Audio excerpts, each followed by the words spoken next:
CPIM സംസ്ഥാന കമ്മിറ്റിക്ക് പിന്നാലെ ജില്ലാ സെക്രട്ടേറിയറ്റ് യോഗങ്ങളിലും മുഖ്യമന്ത്രിക്കും മന്ത്രിമാർക്കും വിമർശനം. മുഖ്യമന്ത്രിയുടെ പെരുമാറ്റം ജനവിരോധത്തിന് കാരണമായെന്ന് പത്തനംതിട്ടയിൽ വിമർശനമുയർന്നു. എന്നാൽ ഇങ്ങനെയൊരു ചർച്ചയെ ഉണ്ടായിട്ടില്ല എന്നാണ് നേതൃത്വത്തിന്റെ പ്രതികരണം. എറണാകുളം ജില്ലാ സെക്രട്ടേറിയറ്റ് യോഗത്തിൽ മന്ത്രി പി രാജീവിനെതിരെ വിമർശനമുണ്ടായി.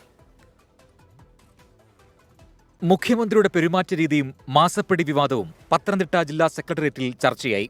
നേതാക്കളുടെ മക്കൾ കച്ചവടം നടത്തി പണമുണ്ടാക്കുന്നു എന്ന പ്രചാരണം ജനങ്ങളിൽ അവമതിപ്പുണ്ടാക്കി. പെൻഷൻ കുടിശ്ശിക വലിയൊരു വിഭാഗത്തെ എതിരാക്കി. നവകേരള സദസ്സിന് വേണ്ടി നടത്തിയ പണപ്പിരിവിൽ വ്യക്തതയില്ല. ജനങ്ങളോട് ഇടപെടുന്നതിൽ മന്ത്രിമാർക്ക് വീഴ്ചയുണ്ടായി എന്നിങ്ങനെ പോകുന്നു കുറ്റപ്പെടുത്തൽ. എന്നാൽ മുഖ്യമന്ത്രിക്കെതിരെ ഒരു വിമർശനവും ഉണ്ടായില്ലെന്ന് ജില്ലാ സെക്രട്ടറി KP ഉദയഭാനു പറഞ്ഞു. എറണാകുളത്ത് KJ ഷൈനെ സ്ഥാനാർത്ഥിയാക്കിയതിലാണ് മന്ത്രി P Rajeev, MLA KN Unnikrishnan എന്നിവർക്കെതിരെ വിമർശനമുയർന്നത്. യേശുദാസ് പാറപ്പള്ളിയുടെ പേരാണ് ജില്ലാ നേതൃത്വം സംസ്ഥാന നേതൃത്വത്തിന് കൈമാറിയത്.